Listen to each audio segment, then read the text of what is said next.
QI, where we have prepared for you a veritable Gallimaufrey of gaffs, gammons and other gingham bobs. On the panel tonight, we have the gotch-gutted Hugh Dennis. A glim-flashy Grinagog's Phil Jupitus. A gravy-eyed Gundy-Guts Andy Hamilton. And a proper gilly-gorpus Alan Davis.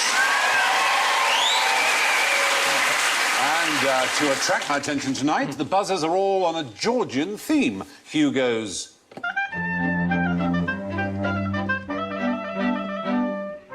Oh, Andy goes...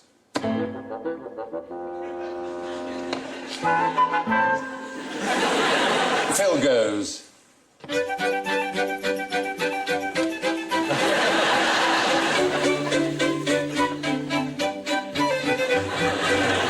Wow. And Alan goes... When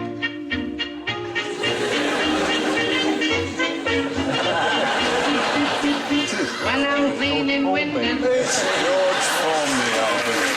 Excellent. Well, you might have been able to tell when I introduced it, I've been spending a weekend with my 18th century book of Georgian slang, and I called you gravy-eyed. What do you think that means? Eyes like gravy? Well, roomy, runny eyes. Glim-flashy. It means an angry person, glim-flashy. I think their eyes are flashing, their glims of their eyes, I think. There is a great phrase called whittle my scrap. Do you know what that means? Does that mean you can exchange your car for £2,000? Very good. No, to whittle somebody's scrap means to see their game, to see what they're up to. He whittled my scrap. And so, I have decided to institute a game of whittle my scrap. It's an early version of Call My Bluff. So let's play Whittle My Scrap. Let's have a word.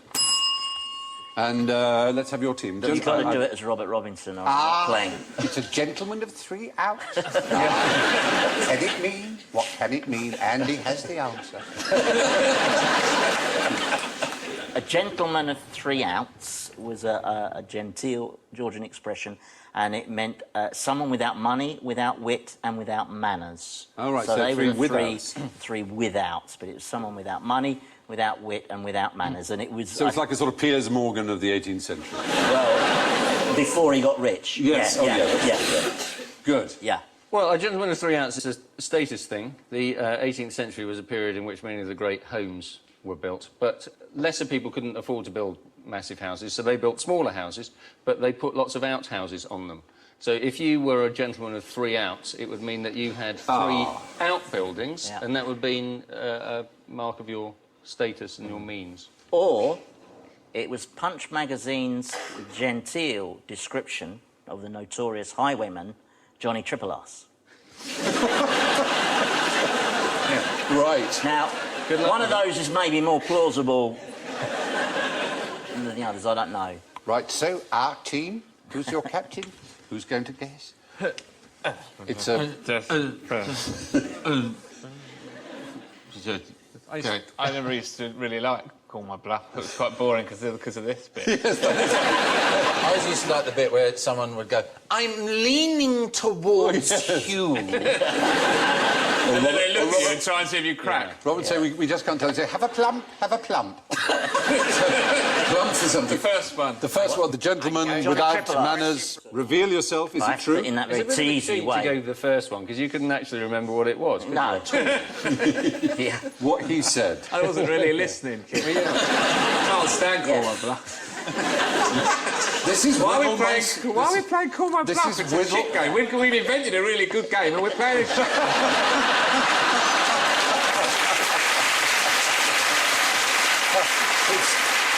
It's a way of allowing our Call My brilliance Bluff. to They're busy stand playing up. QI and they're having a rock. Shall I do it the way sort of Diana go Rigg on. would do it? Ooh. You're right! Yes. Oh, brilliant. Can only be points. Now, let's have the next word. And it's grog blossom. It's a phrase. Grog blossom. Would you like to explain what grog blossom means? It's actually the kind of mould that you get around the inside of a barrel of beer that you have to clean out before you can use it again. Right. Bill. I'd like to, if I may, do it in the style of the usual customary out-of-work actor they used to have on Call My Bluff, who would then really lean into his definition in an effort to beg for work. Imagine, if you will... So a lone figure walking across Hampstead Heath. The sun glinting in his very eyes, for he is making his way back from an evening at the inn, where he has partaken of mead and other lascivious beverages. Adorning the chin of said stout fellow are pimples, for they betray his excesses, and these, at the time, were known as Marty Fitch 01287 available for Panto. Grog Blossom. Oh, bravo. Excellent. So it's some kind of spot caused by drunkenness, or it's the mould growing on the inside of a barrel of ale. Would you like to confer? Yeah. I don't think it's the stuff around the barrel. Do you? Yeah. The dull one. Yeah. We're going for the dull answer, Dull please, answer, Robert. Alan, true or bluff? It's a bluff! Oh, no. So the true answer... So then I have to do like they...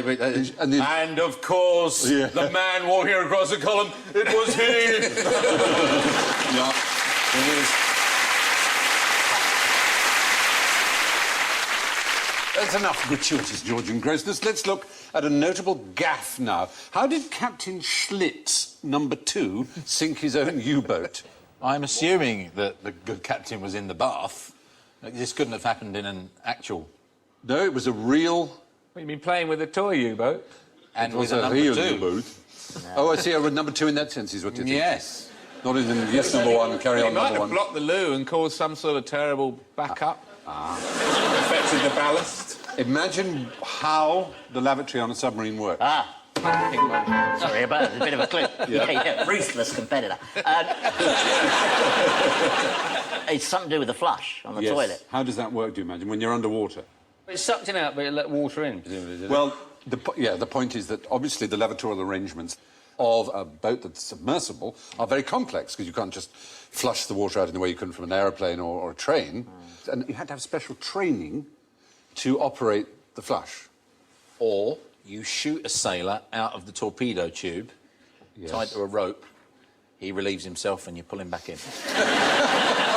Well, it seems that what happened was Captain Schlitt, in his U-boat U-1206, this is April the 14th, 1945, so just before the end of the war. Oh, how annoying. Very annoying for him.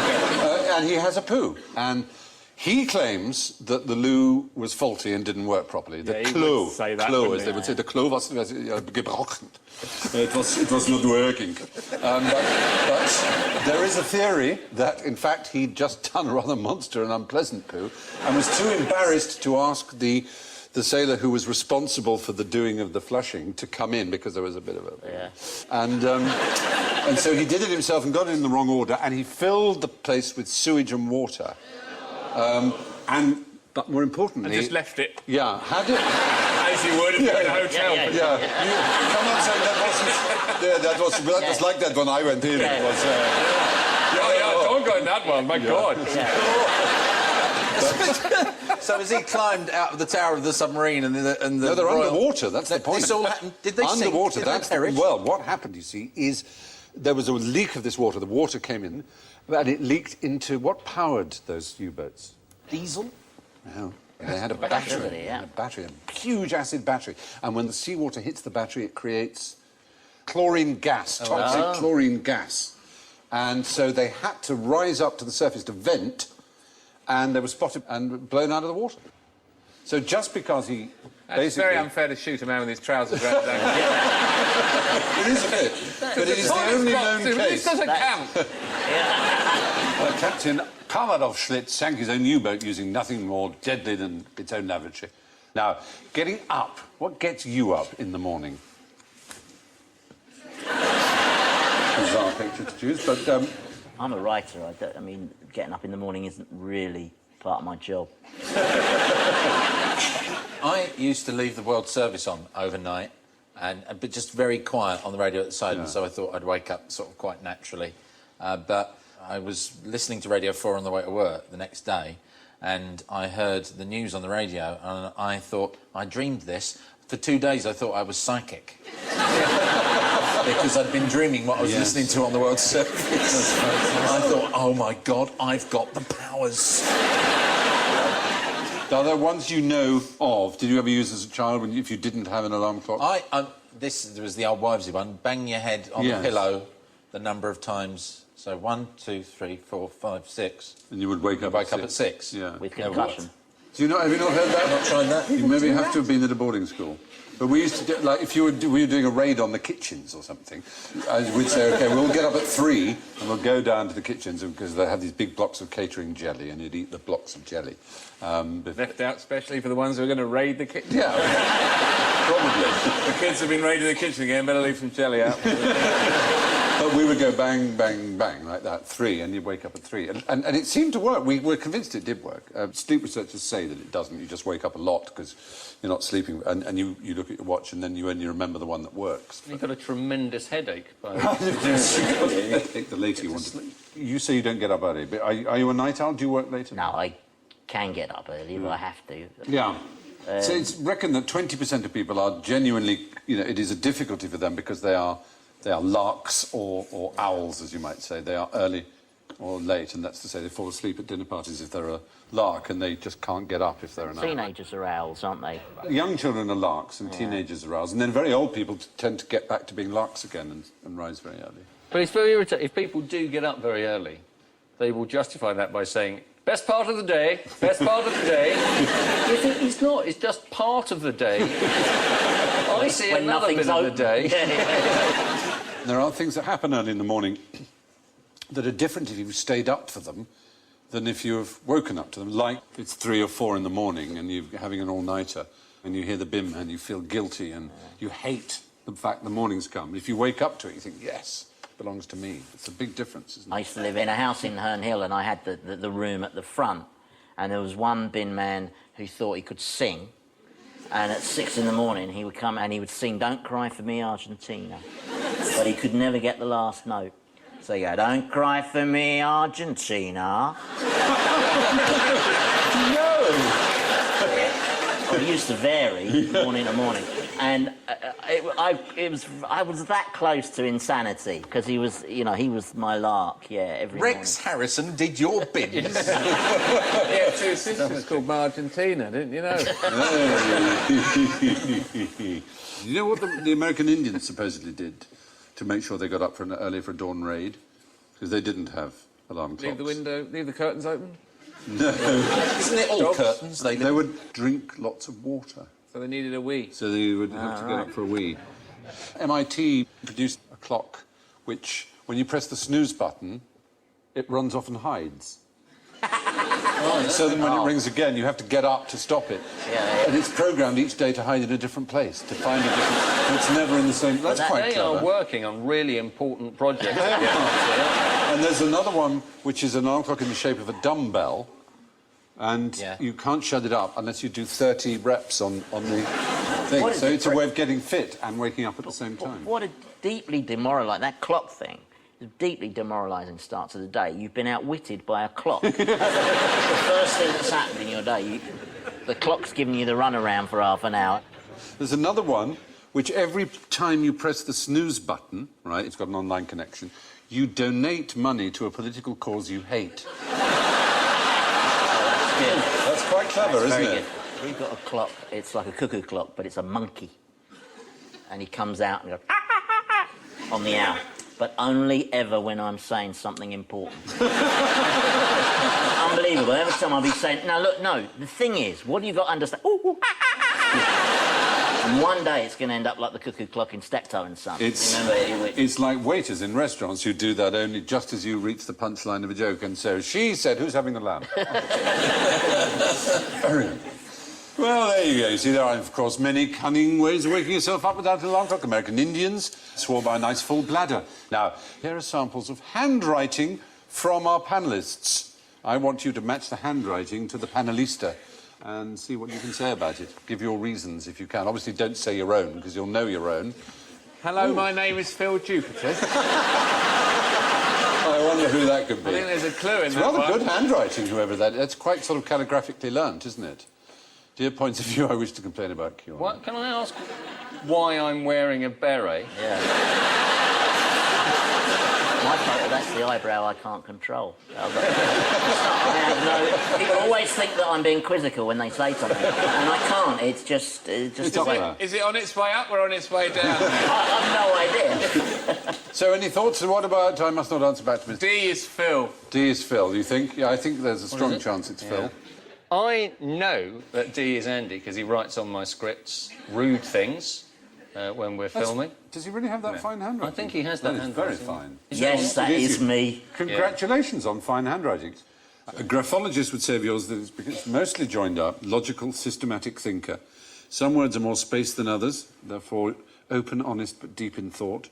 Sociable because of the slightly forward slant to the right. Oh, right. So, OK, that's good. We've got we can eliminate D as being Andy Hamilton. I think C is Alan. Because it's the untidiest? No, I just think it's Alan. Don't know why. Is it you, Alan? Yeah. It is. Oh, that's really good. How did you know? Because you watched me doing it earlier. No, I just thought that looks like Alan wrote it. Which is the only way you can play this game. Yeah. Close lettering is unstable, apparently. Oh. There wasn't much room on the bit of paper. No. Oh, I'll I forgive had to you. squeeze it in to get it in. Letters not mostly joined up sometimes does things without thinking. There's a big fat pen. You Yeah, I can't know. You gave me a marker pen. So we're left with B and A. So I think B... Phil and I can probably work You out. think it's a kind of logical thing there. So B is Phil, yeah? No. B is Hugh. It's quite good handwriting. It's quite flowing, quite feminine almost, isn't it? Well, you know, Your I'm very handwriting in had a touch gender with that part of reassignment. my nature. It's very nice. It's very nice Does handwriting. it say anything about me? Yeah. Joins up most but not all letters, artistic and intuitive. Self-control, egotism and coldness, on the other hand, because it's upright. Why is being upright mean that? It doesn't. It must be understood at this point that the British Psychological Society and any empirical test ever done has shown that graphology as a way of interpreting character has zero validity, like astrology. So this is a bit of a kind of non-round. Yeah, but it's interesting to know that, and even in America, it's not allowable in court. Forensic. Sorry, but forensic graphology, where you prove that this person did write this, that is allowable. But the idea that you can interpret character in it is just absolute I must say, nonsense. I'm now not looking forward to the DNA round. But the worrying thing about it is that 3,000 British businesses use graphologists for recruitment. They actually hire people on the basis of a completely specious... Good a way as any, though, isn't Are it? they? Yeah, but it's body water. Are they? Girls have nicer handwriting than boys, though, don't they? That is one you thing find? you can often... Not can tell 100%, but you can tell gender, yeah. And you thought I was a girl. Well, no, not always. I said not 100%. We actually Tipexed out the smiley face dots over the eyes. But I like yours, Phil. I like your A. It says here about you, self-control, egotism, coldness, unstable, sometimes does things Well, without no, thinking. I'm with you there. Yeah. Unstable. Whoa. We could maybe have a fight as to who is the coldest. Let's both get a 99 and just stand there with it. Yeah. First one to melt loses. Whoa. I thought I was cold. Yeah. He is cold, isn't he? So you did a handwriting Yeah, test? I'd sat a test to become a French train driver. What? My friend's dad was a psychologist for SNCF, and in France, they had this idea that, you know, a responsible job like a train driver, you ought to find out if the person's a maniac or not. We don't bother with that. No. And so I sat the test, and there was a handwriting element, but what they did was you had to hold the pen in your wrong hand, and they put there's a kind of rubber ring around the middle, and you had to try and trace over what was written there, and if it drifted up the page, you were assertive, possibly too aggressive, and if it went down the page, you were deemed to be too passive and Good Lord. What was really interesting was the tests were all actually common sense. There was one where they said, right, press that pedal if it's green, that pedal if it's red, that pedal if it's yellow, and you'll hear a hooter if you get it wrong. And you did it for about 15 seconds, and then they arbitrarily sounded the hooter. And then it was just to see whether you went to pieces or not. I'm just fascinated how you can drive a train too passively, though. What do you do? How can you be too passive driving? Strange. Oh, we're going terribly fast. You have to turn into Alan Bennett, don't you? Well, there you are. How can you tell when you're a victim of the Goldilocks effect? That was actually quite- Yes. You feel just right. That's sort of exactly what a Goldilocks anything is, isn't it? Because that's the nature of Goldilocks. You're absolutely right. It's just all about this one's too much, that one's too little, this one is just right. And the Goldilocks effect is used in business. You set a price of something. And then you set 3 bears on them. You have a range of 3, and the most expensive one is unbelievably expensive. And the second one is really a quarter as much and seems just as nice, really. And then there's a third one that's really very cheap. And most people will go for the second one. Why? Because they think it's just right. They think, oh, the first one's too expensive. middle. That's a bargain. A good example, supposedly, of Goldilocks pricing is the airfare, actually. The basic economy price for a transatlantic airline is about £500. And then there's business class for a mere £3,500. And then first class with a full-size bed and the ability to order food whenever you want and other things for £8,000.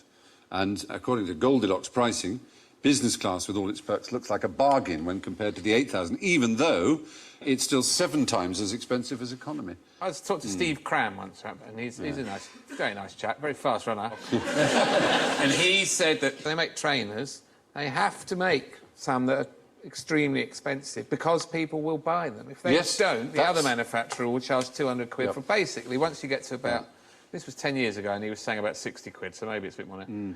Then they're really about the same after that. Yeah. So once you get to 100, 120, 150, you're just giving them money. And that's called prestige pricing, which is, again, bizarre. If something's expensive enough, people will believe it must be quality. And, you know, they see me coming. They see those people coming. Well, there are other Goldilocks things. There's a Goldilocks zone. The distance from the sun a planet has to be in another solar system, which would support water where it wouldn't be too hot, wouldn't be too cold.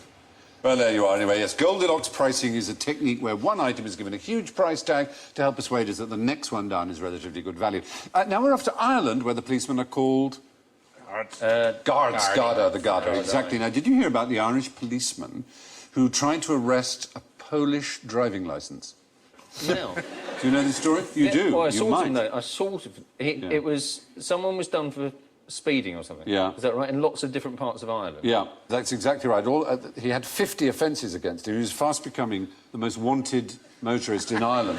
Bravo Jazda. He's a master criminal because he had different driving licences that had different addresses on. So this Bravo Jazda had all these. Goodness knows what he was up to, apart from the driving offences. Exactly. That was what everyone was puzzled by. They really wanted him. But it turned out one Garda member said, I think, I may be wrong, but Bravo Jazda is the Polish for driving licence. And red faces all round at Garda headquarters. There it is, Bravo Jazda. The fact they said permis de conduire above it might have been a hint, but there we are. Are they still looking for his brother, Redzets Polita Polska? They might be. But on the subject of driving licence, guess who had the first driving licence in the world? The Queen. No, oddly enough, you couldn't be wronger, because the Queen has... No driving licence. She's the only person in Britain who doesn't have a driving licence, yet who drives. She... Or who, I mean, there may be illegal ones, obviously. The only one who legally has no need for a driving licence. So what does she show them at Blockbusters to prove her address now? A £20 note. That would do it. Yeah. Well, no, but the first ever driving licence, not surprisingly perhaps, who invented the motor car? Mr. Benz. Mr. Benz, Carl Benz. Carl Benz as in Mercedes-Benz. Yeah, exactly.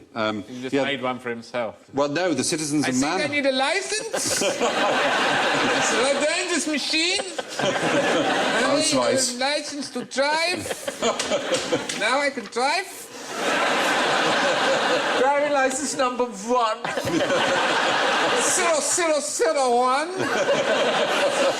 I bet the first thing he did when he got on the road was stop the next bloke and go, "There's your license." Oh, dear. I will issue it as a license. It's 5 marks. 0002. Good day, too. Where's your license? I will issue it with a license. 5 marks. 0003. I don't know how he kept making the cars. Yeah, he's so busy. The authorising body was called the Dampfkessel-Überwachungsverein, which means the Steam Boiler Supervision Association, which granted the first licences, in the mandatory ones in Prussia. The SSA.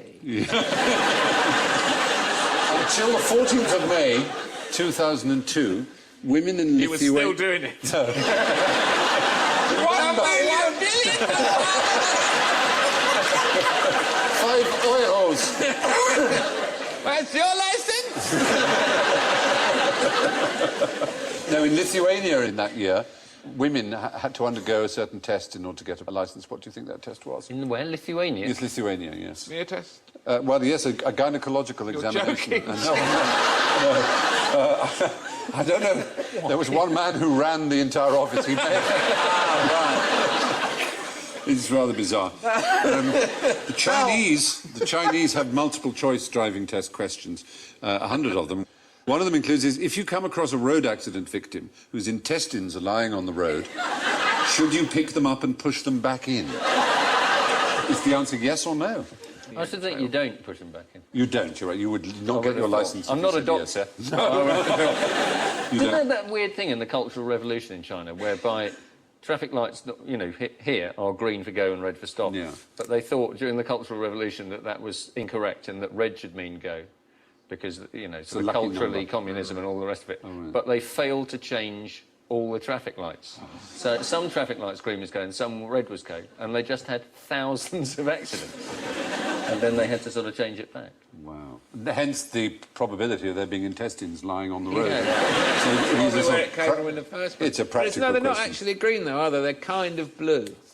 Yes, they can be, can't they? Because red and green is a very, very common colour blindness. So when they first did red and green, it was a disaster for some people. Just carried straight on. Yeah, and because they couldn't tell which light, whether it was the top or the bottom. No, so the green... If I see a black and white film, I can tell which light's on, can't you? Yes, but not in the dark, Stephen. Sometimes you You're right. are That's a fair relying point. on No, the that colour, is- let's face it, No, usually.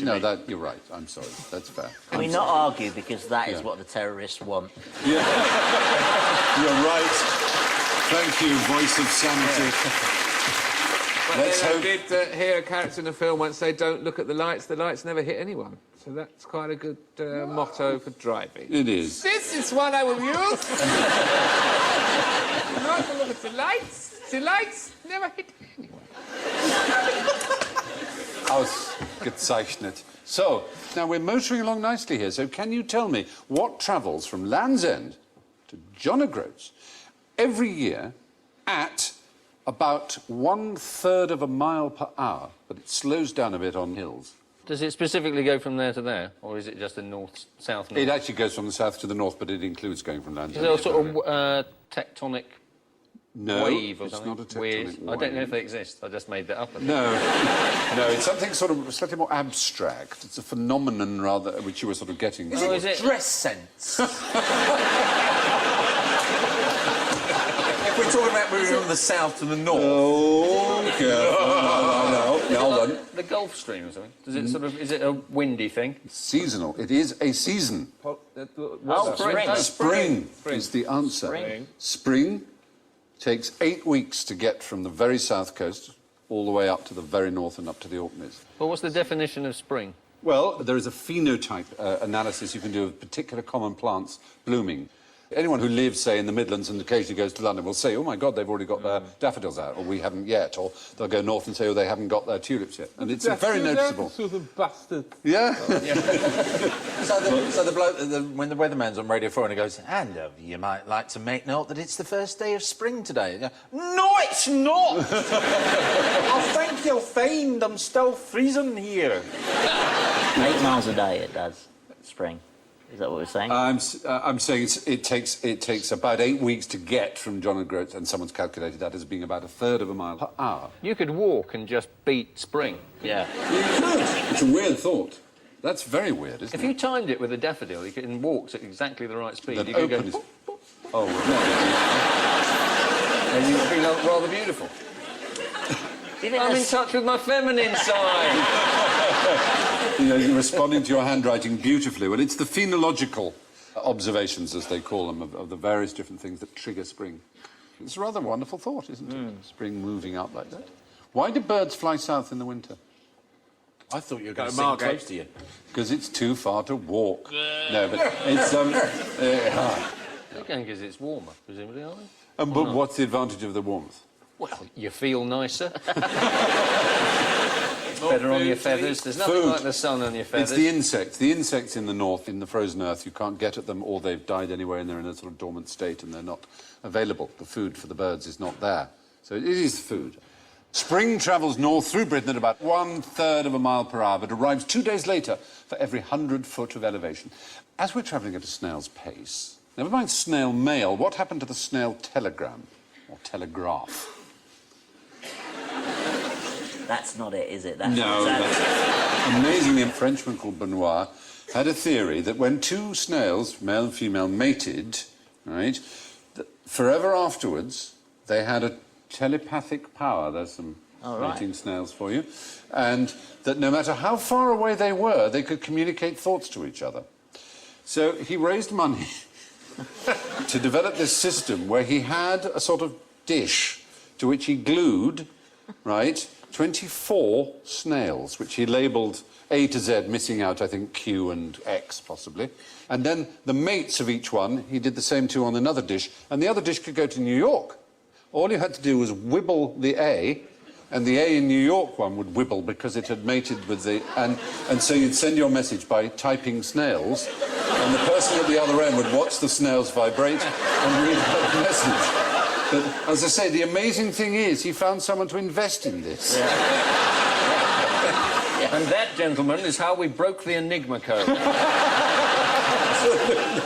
Isn't it fantastic? It was called the Passylalinic sympathetic compass, using escargotic vibration.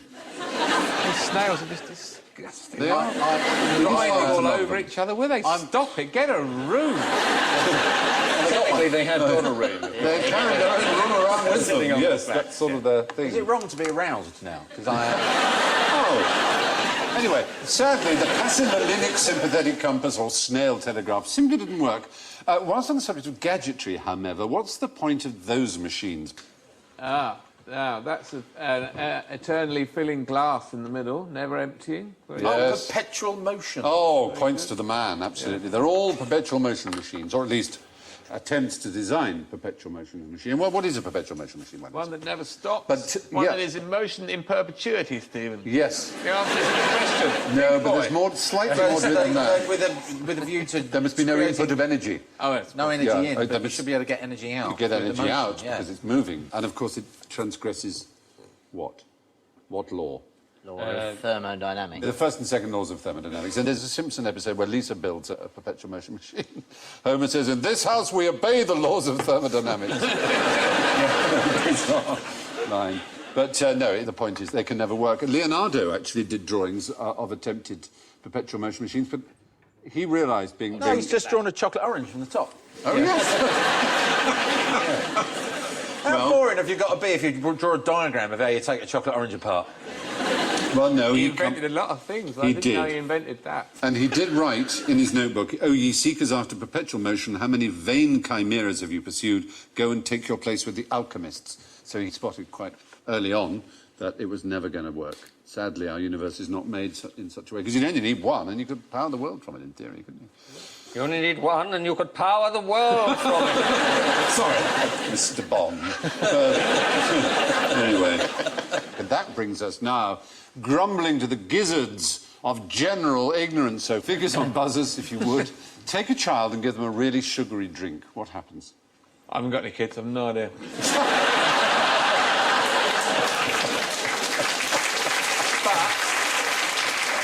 Speaking as an uncle, I'm often discouraged from giving them too much chocolate because they go, in quotes, mental. Right. So is that it? No. It's odd.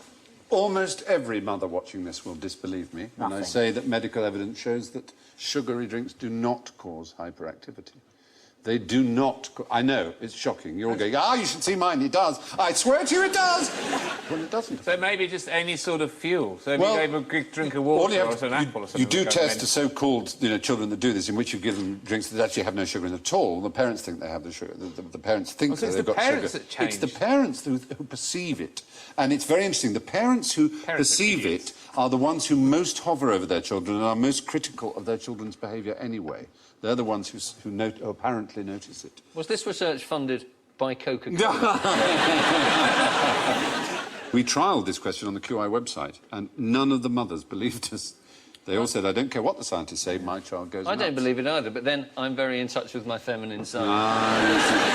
Yeah, they dip quite quickly, kids, anyway. If you just keep giving them something to snack on, they'll go up again. At least this is how it works with my nephews. They run around a bit and they go, Hit the wall.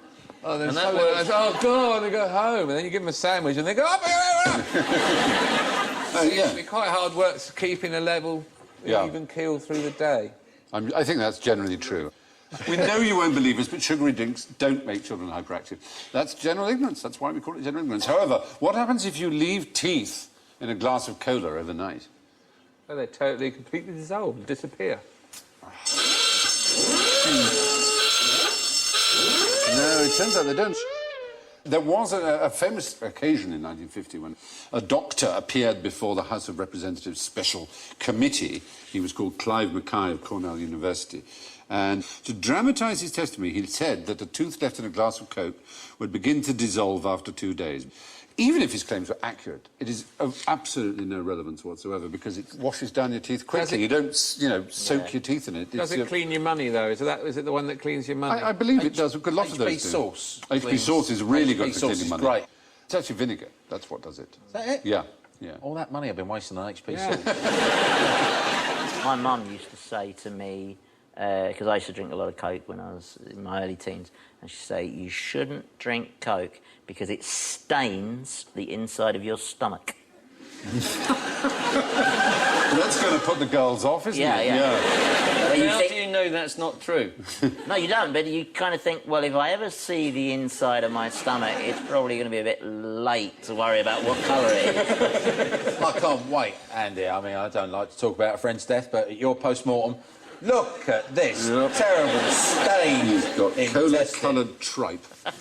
Oh, my goodness. Well, they do cause tooth decay, but not as much as we discovered in a previous QI as... Jam. No. Crisps, potato crisps. Salted Potato Do they? Far more tooth decay caused by them. No. Yes. Because they stay on your teeth. Because they stay there and they just hang around, yeah. We'll do one you might actually believe. Name an ape that walks just on 2 feet and isn't human. Because we obviously walk on 2 feet rather than on our hands. Only on 2 feet. Yeah, that's say it doesn't... No. Orangutan. The orangutan does use- So if I start saying apes, then it's going to go off. They use the back of their hands like this. But is it a monkey with a tail? I seem to remember seeing. There's a very keen little monkey that's got a tail. with a tail. Wait, it's got a tail that sort of We counterbalances need more him. from you there, Phil. Baboon, gibbon, chimp. Oh, you've said it. Baboon, gibbon, No. or chimp. Yes. Gibbon. Gibbon is the right answer. The Funky gibbon in particular. The funky gibbon especially, yeah. Here are some gibbon. Look at it go, look at it go! It looks so shifty, like it's all it's just next on it all. It looked like in his head he had the Mission Impossible music, didn't it? I can do this. There they are as well. That's rather good, Is isn't that it? again? Oh, That's a given Russell as well? Brand.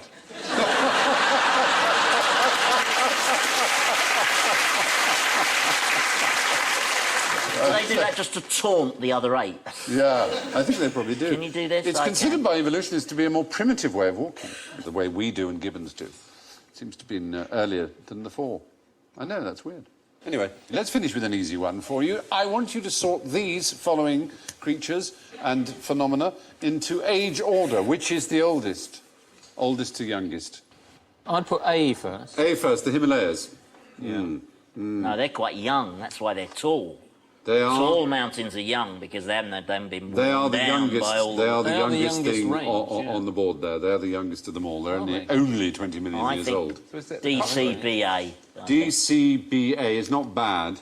Not bad. DCAB. It's actually CDBA. Right. The oldest is the spider, then the cockroach, then the triceratops, and then the Himalayas or Himalayas. In fact, it's quite interesting, which is, after all, our business. Yeah, ants are contemporaneous with dinosaurs, but cockroaches predate them by at least 55 million years. And spiders are even older, 300 million years ago. If this spider's first, what did it catch? Damn, that's good. Flies, but not cockroaches. Yeah. The fly was first. The fly. Which came first, the spider or the fly? Is a really good question. A lot of Sometimes webs and a lot out of spiders. innocent Come on. ignorance, little childish wisdom spills out. No, the dinosaurs lived, I'm only teasing, you know, the late Triassic, 230 million years ago, to the Cretaceous, 65 million years ago. And Mount Everest was only 25 million years.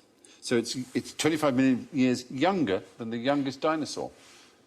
Whippersnapper. That looks Yeah. like the pictures from the worst spelling book ever. There's a cockroach in the corner. And I saw a binosaur. Out, I'll get out. That's very good. Well done, everybody. The Himalayas, or Himalayas, or Himalayas, or the Himalayas, as human beings say. The Himalayas have only been around for 40 million years. The last dinosaurs died out 25 million years before they were formed. And spiders and cockroaches are even older than dinosaurs. That's it for another week, so let's have a look at the scores, shall we? Oh, my goodness gracious me. We have a clear winner with plus 4 points, would you believe? Hugh Dennis! Yes. Also in the black with plus 2, it's Andy Hamilton. 17 behind with minus 15, Phil Jupiters. And way down with the cockroaches at minus 56, Alan Davis.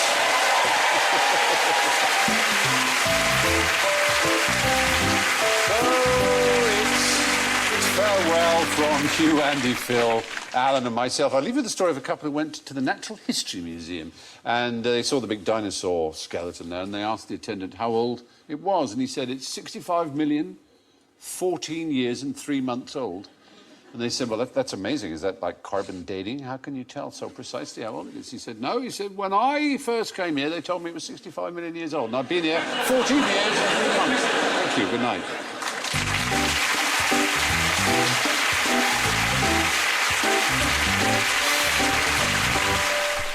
Nathan's flashbacks are getting worse in Heroes next on BBC